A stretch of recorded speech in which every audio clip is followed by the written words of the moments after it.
A lot of people have been asking me for a video on the latest balance patch. It's a bit strong to even call it a balance patch since the vast majority of it is bug fixes, including more corner juggle consistency, but I'll quickly go through the stuff with significant balance implications. You can no longer backroll Zangief's air SPD.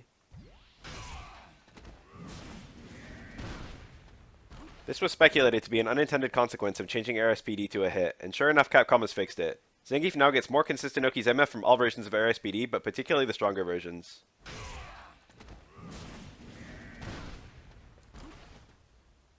Zangief Lariat into VT1 previously dropped against Abigail, but now it works properly.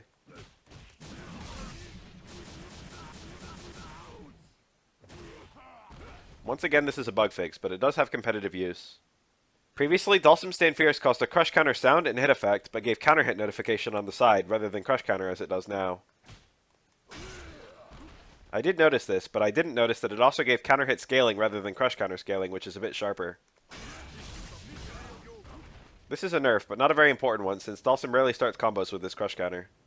Seth's Crouch Fierce was sped up last patch, which made it better in punishes and at catching fireballs. Apparently the improved anti-fireball properties were unintended, because they moved the fireball invincibility back to where it was in Season 5, reverting the previous buff. It's still faster than before, so it's still better at punishing than it used to be. All of the actual balance changes are to Luke. Luke's stand jab is 5 frames, but has absolutely enormous range for a light normal, and has a reliable conversion into a TC.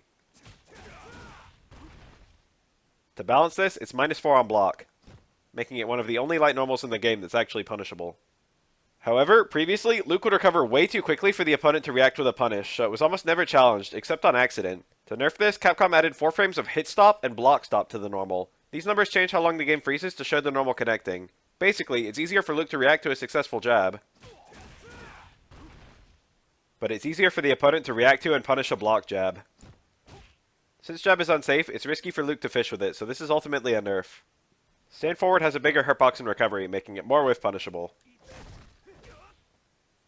Additionally, it seems that if you cancel to trigger or VT1 attack, the cancel occurs 4 frames later, which means you can no longer do activate into stand fierce. And once activated, you can no longer do stand forward cancel to rock smasher unless you're very close. Low medium kick also has 4 frames longer recovery when whiffed, and the hurtbox lingers longer and further out. Once again, this is adding commitment and danger to a poke that many players would just hit mindlessly. Finally, Luke's medium Sandblaster lost an active frame. Because it's actually an extremely fast fireball that dissipates, losing an active frame also significantly shortens its range. This version was probably the best one for the nice balance of range and speed, but now it's a bit worse. Notably, from this far out and farther, you now have to use heavy Sandblaster, which is noticeably slower and more reactable.